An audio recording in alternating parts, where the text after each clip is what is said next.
Tony. How are you? Good, thanks, Lisa. How are you? I haven't introduced myself yet. But I know who you are because your name was in the appointment. Fair enough. Okay, we'll cut that bit out. Hi, Tony. No, we won't. Yes, we will.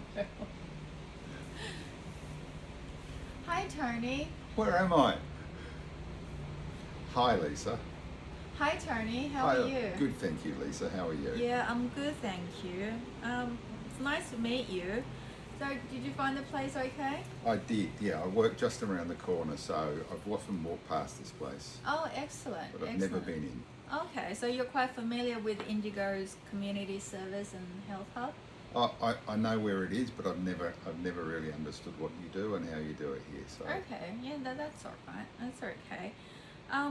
So I have your intake form here, and it's saying that you've been seeing a grief counsellor for the past couple of weeks. Is that right? That's right. Yeah, that Yeah. was arranged through my work. Yeah, after my wife and Sue passed last year. Oh, that's terrible news. I'm very sorry to hear that. Thank you. And I take that you're struggling a bit with what had happened, and it looks like it happened just last year. It must have been awful for you and your children. Yes, thanks. Yeah, it has.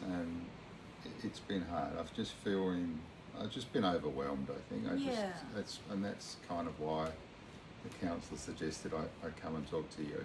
Okay. Yeah. No. Well.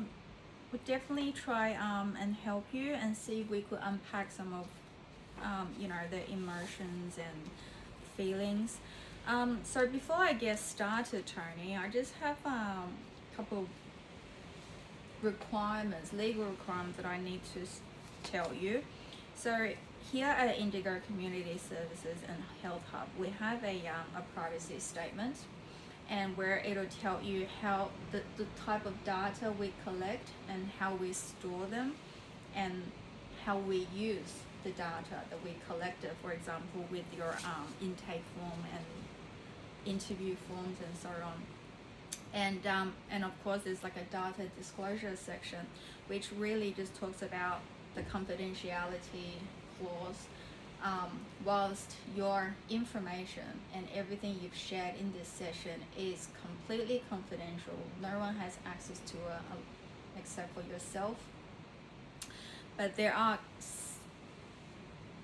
3 exceptions, let's just say. So if you disclose that you are at serious harm of yourself or harming others, then I would need to break this confidentiality clause and report it.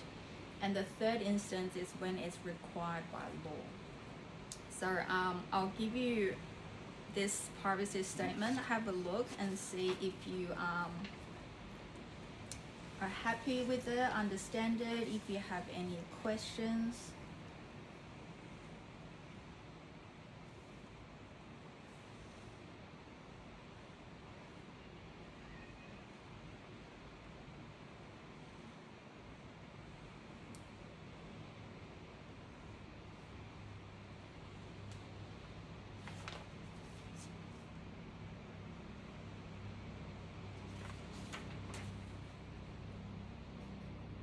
Yep, that all seems fine to me. Yeah, do you have any questions for me?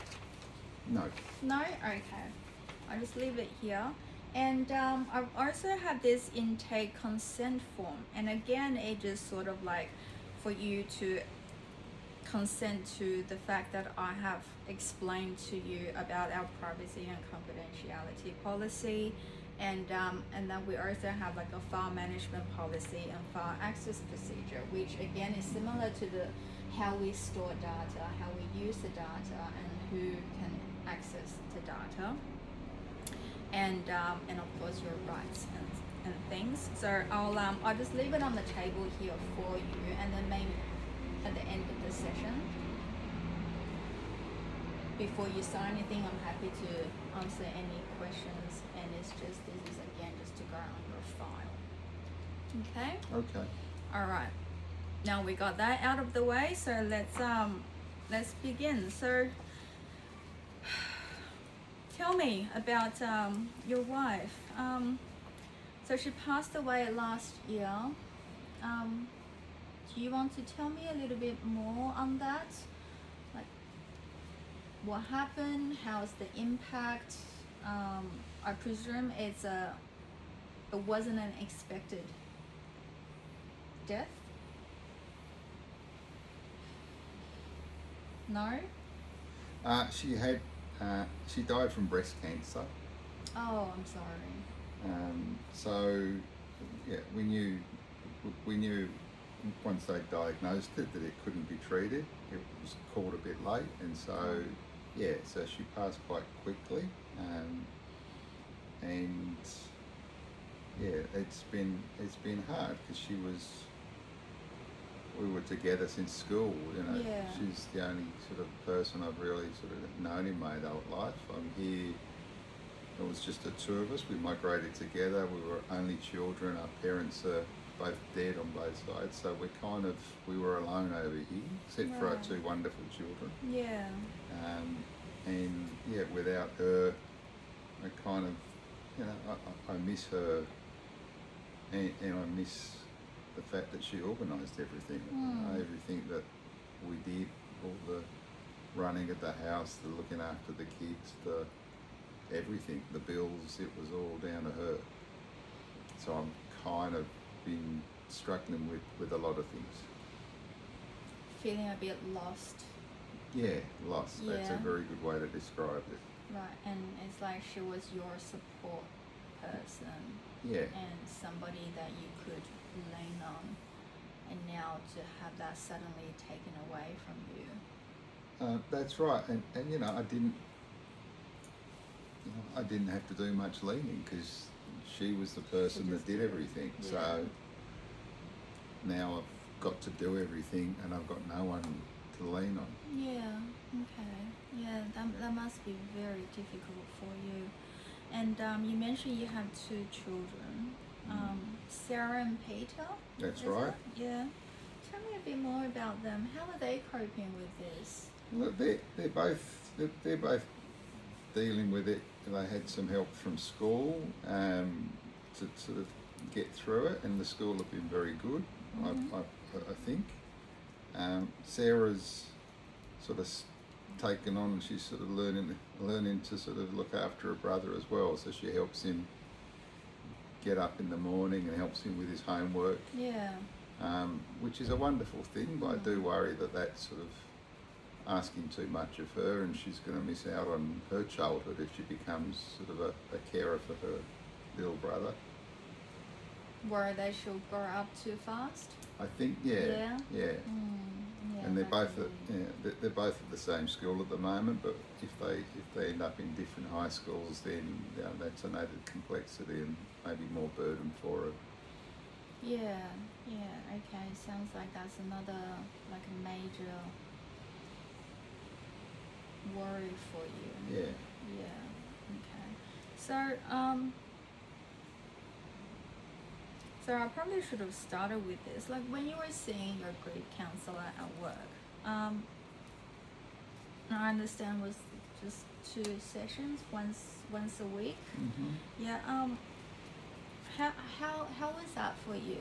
I understand that the grief counsellor has recommended that you come and see us.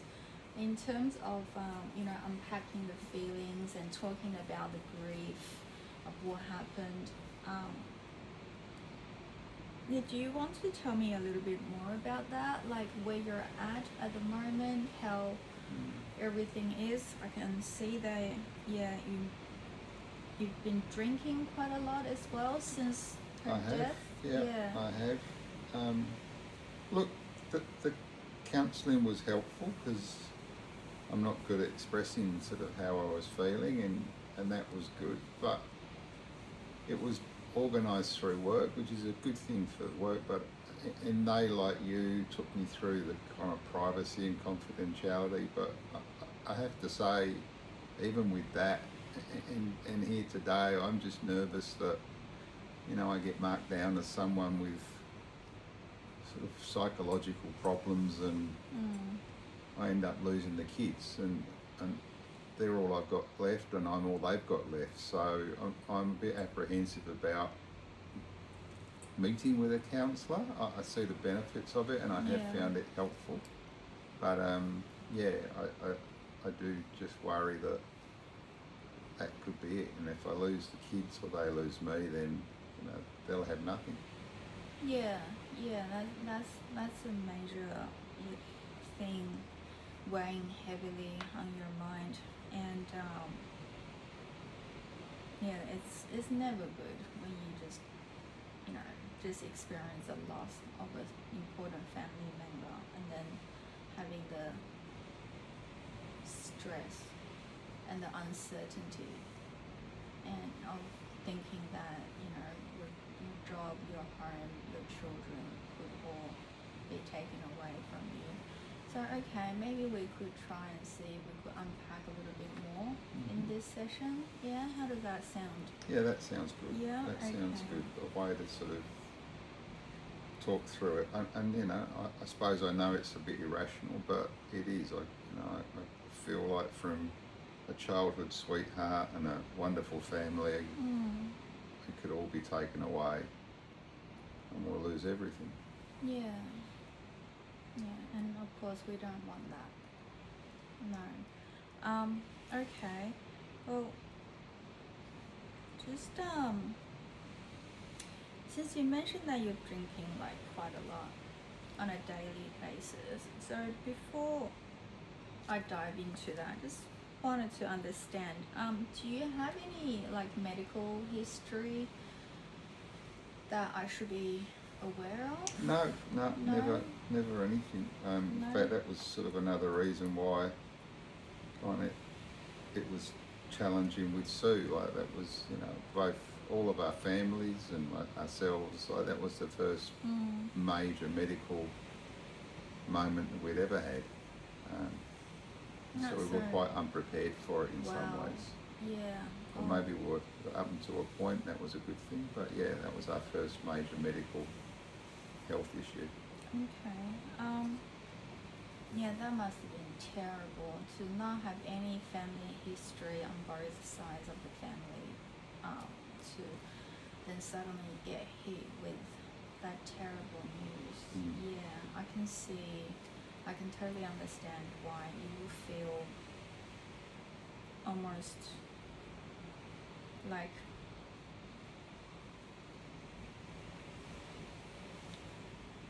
my mind has gone blank.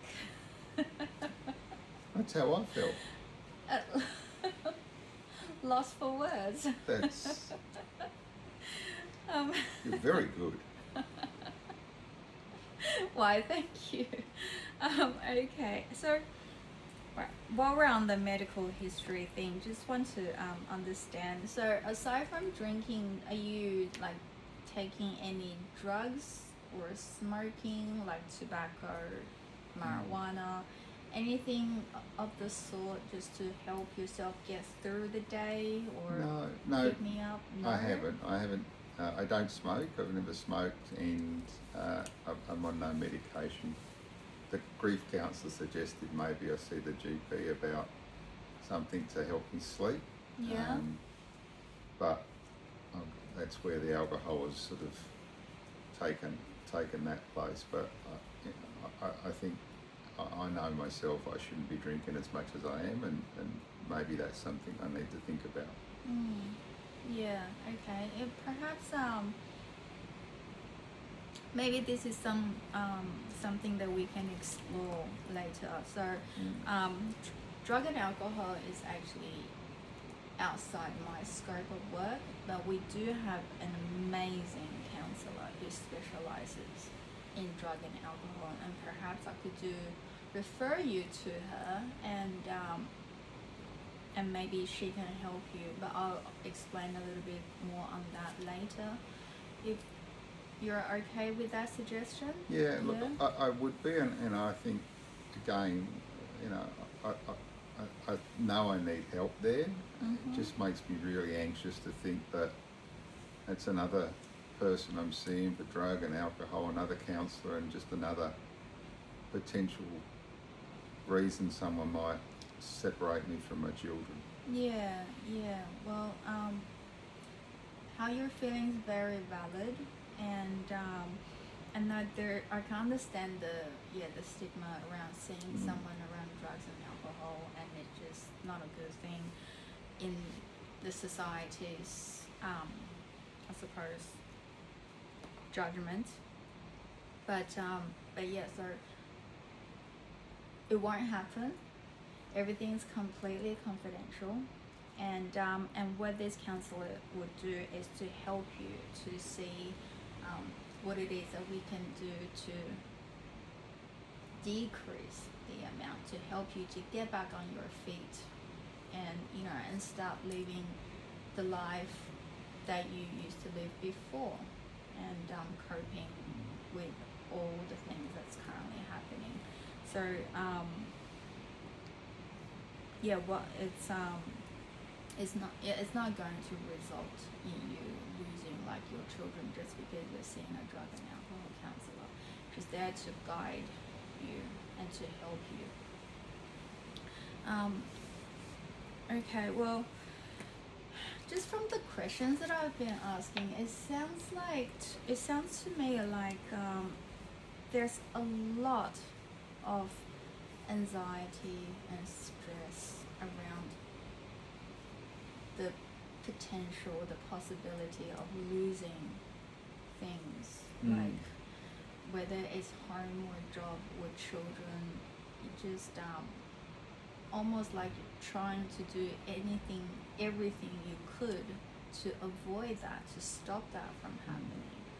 And by doing that, it sounds to me like it has given you even more stress on top of your day to day, and hence you're drinking so much. It's obviously preventing you from sleeping. So again, you use the alcohol to try to numb yourself. Or would you say that's a fair? Yeah, I wait until the statement? kids have gone to sleep, Yeah. and then my mind's racing, and yeah, I'll probably have 6 to 10 drinks, and that will get me to sleep. Yeah, and how are your children? Like, do they know about your drinking? How? No, I don't think. Well, I hope not. That's why I wait till they've gone to sleep, and I don't leave sort of bottles and drinks lying around. Sarah's good. She helps Peter in the morning. Sometimes I'm a bit slow out of bed, but I don't know. Although they're smart young kids, maybe they have an inkling. Yeah, children are quite smart, aren't they? And it sounds like that Sarah especially is a wonderful child, trying to help you wherever she can. What a good girl. You have raised wonderful children, it sounds like. So tell me, earlier you mentioned that it's wonderful that Sarah is helping you out, but then at the same time you're worried that she's growing up too fast. And you feel that, and it sounds to me like you feel that you have contributed to her growing up, having to grow up faster because of your current struggles with the day to day. Can you tell me a little bit more as to how that's making you feel, what impacts it has on you, aside from the drinking and unable to go to sleep, and just what is your day to day like, seeing your daughter helping out with the homework, and it sounds like breakfast as well, getting ready for school. Breakfast and uniforms and getting ready, and then once I get up and I'm out to work, and then they get back from school, and that's where Sarah's, instead of being out with her friends maybe or doing her own homework, she helps Peter with his. and then gets onto hers. So she's kind of missing out on either that time on her own or that time with her friends or just getting through her own. And I'm still at work, and I look at the clock around 3:34, and I just know that she's at home with him, helping him with his homework while I'm still at work. Yeah. And if we leave it till I get home, then it's probably getting a bit late in the day. So, and I'm not very good, I work for an engineering company, but the things they teach at school, I'm not good at helping with homework. Yeah. And I haven't really engaged with the school very much about how we could help, but at this point, Sarah's stepped up, and she's taken on a fair bit of responsibility, which makes me feel guilty, and just another thought clattering around my head that I can't kind of resolve. Yeah. Okay. Do you think perhaps like some sort of assistance would help, like to have someone to say pick them up from school or have them go to after school care instead of having to be at home by themselves while you're still at work? Yeah, I think maybe that will be. I hadn't really Haven't thought kind about of. it? Well, I thought briefly about it, and I do remember the school sending some letters home. But again, I hadn't gone down that route because it just again felt like another notch on the list of reasons. Oh, of course. I'm not coping. I can't look after my own children. Yeah. Therefore, maybe they shouldn't be with me. Yeah. So you feel like you can't ask for help because if you do, then it's proof that you're not coping and you're not being a good parent. Yeah. Okay. Yeah. And it's affecting you. What it is, the thought of them losing me as well as their mother is just sort of number one in my mind. Yeah, absolutely. We don't want young children to experience so many loss. Okay, yeah.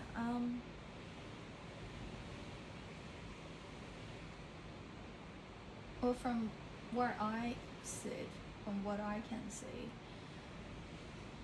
you are a very caring parent. You are not.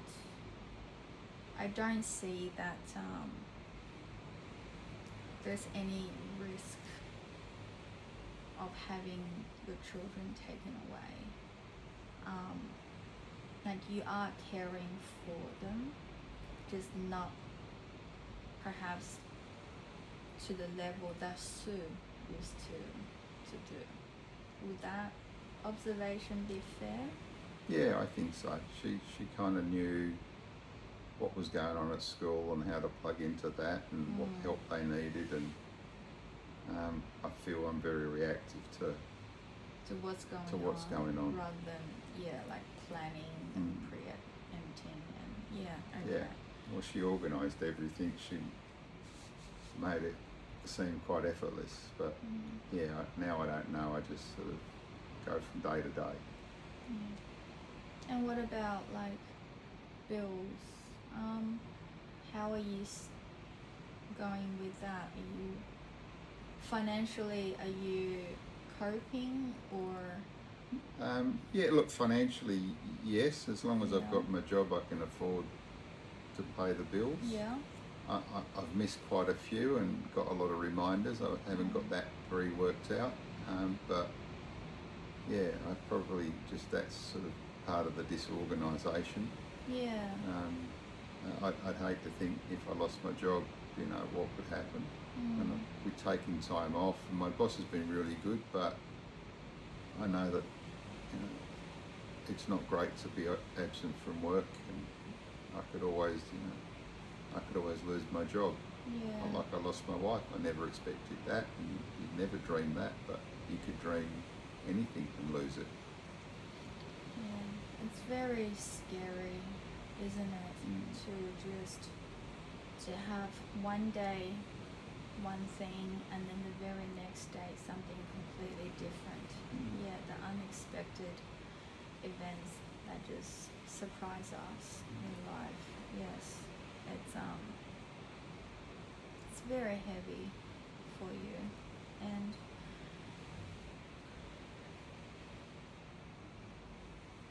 do you have anyone else to talk to, whether it's at work, aside from you speaking to your grief counselor?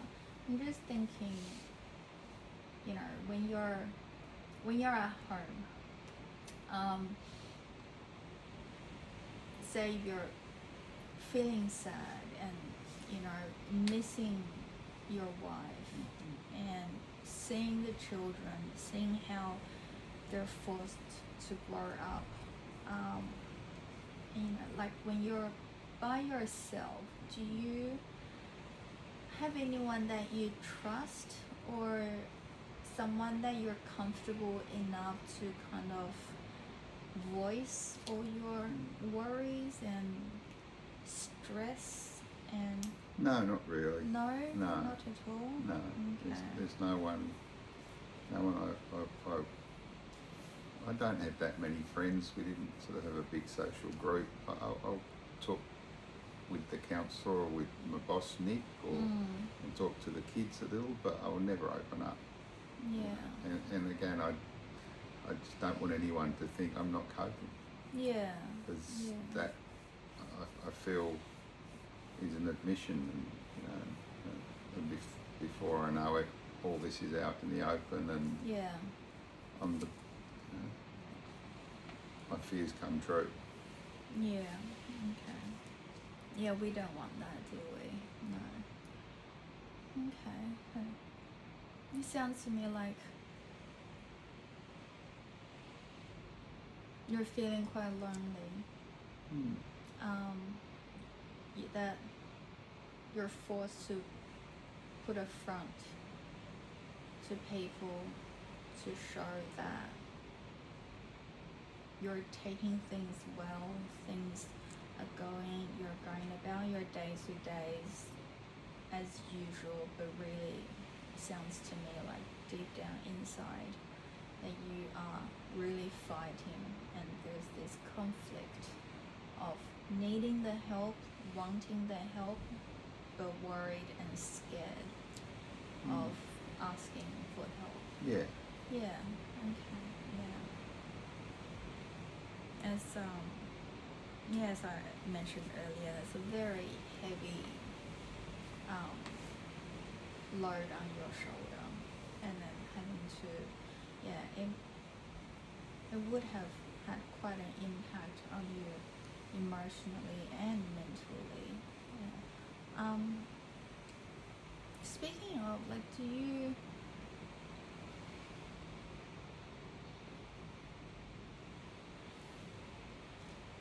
I'm lost for words again. I have bouts of amnesia. Me too, as it appears.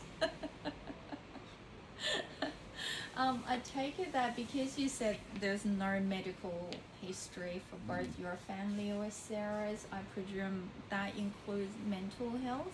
Yeah, that's right. Yeah? Okay. Yeah. Right. Right, so thank you for sharing. It often takes a lot of courage for someone to come and see a counselor and having to relive the grief and sorry, let me start again. It often takes great courage for such as yourself to come and see someone who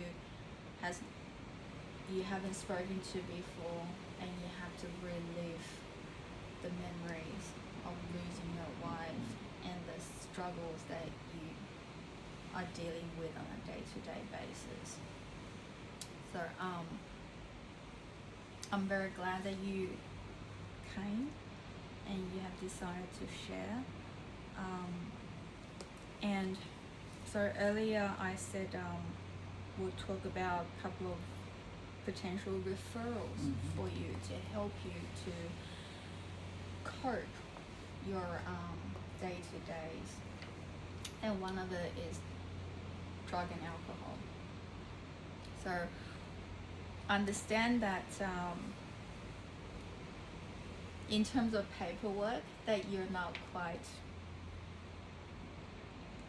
staying on top of everything. And so what I will do is I will make the arrangements for you.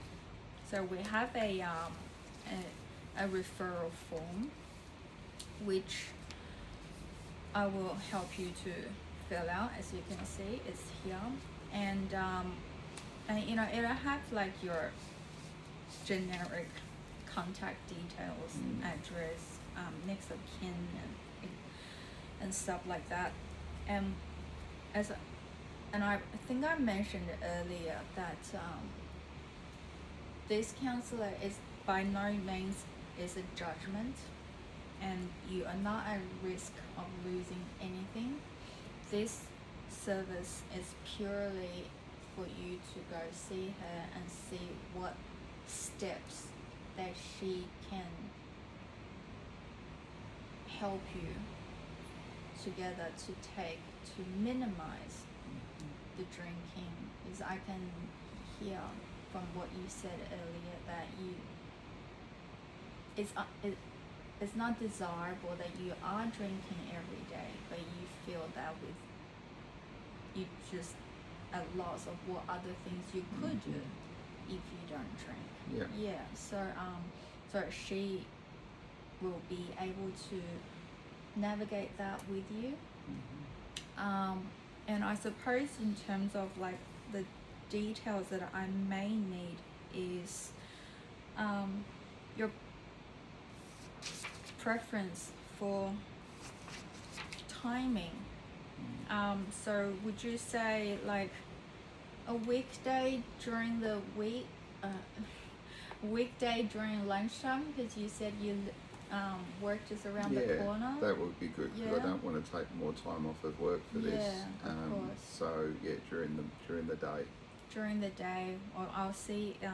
I'll get some options from her for weekdays around lunchtime, and then once I get some options, then I will contact you, and we'll see how we can go to make an appointment. Of course, at any time you can say no, you can refuse.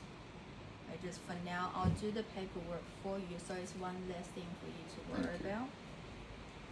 And I was also thinking, Tony, you know, earlier you said like you're using alcohol to sleep, and that you know, you're not really how do I say this, that you're not really in tune with what's happening at school for your children. Now, would you like me to again like see if Indigo Community could help with like school pickups or after school care, or maybe see again a sleep therapist to help you to fall asleep without having to rely on alcohol so much? Maybe I think maybe we'll just take it one step at a time. Now I'm seeing you, and you sort out the drug and alcohol. Maybe let's talk about that another time. Yep. Okay. Cool. Not a problem at all. I'll just put it in the notes as potential second referral down the track. Yeah. Okay. And all right. Now let's see what else is there on this form. All right. Yes. It also kind of asks for your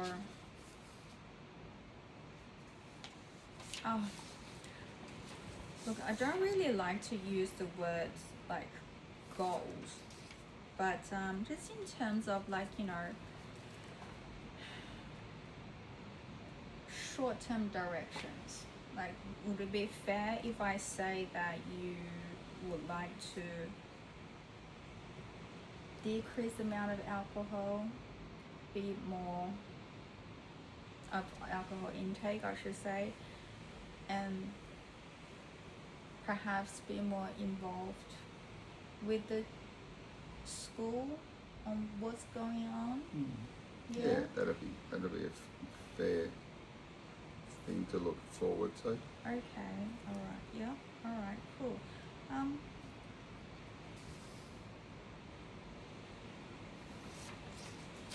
Now in terms of our next session, I'm here 5 days a week, Monday to Friday, and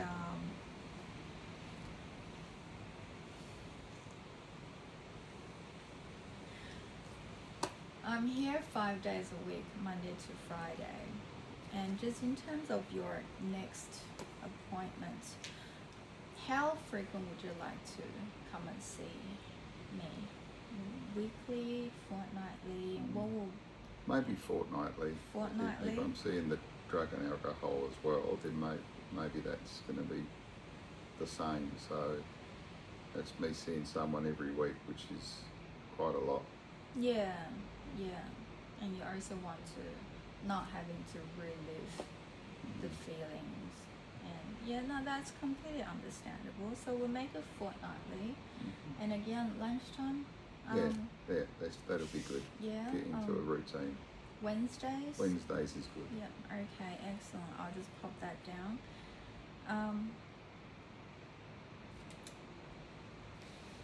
All right. Well, I think we're almost at time. So I remember at the beginning I mentioned about this intake consent form. Yeah. So if I could just get you to have a look and perhaps sign. Sure.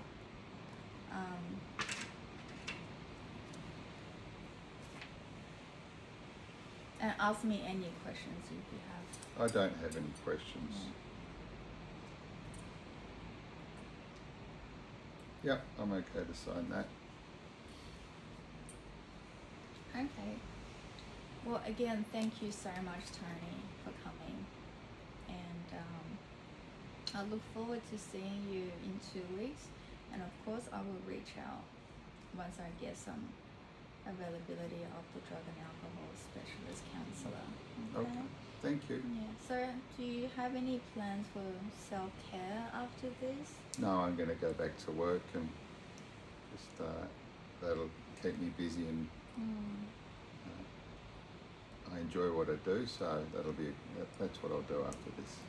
Okay, well, that sounds good. Yeah, sometimes just shifting the focus to just one thing at present rather than thinking about multiple things, could help you to get through the moment as well. All right. Well, it's lovely to meet you. Thank you so much for coming. Okay. And I'll be in touch. Okay? Thank you. Thanks. 38. Oh, good. I was worried that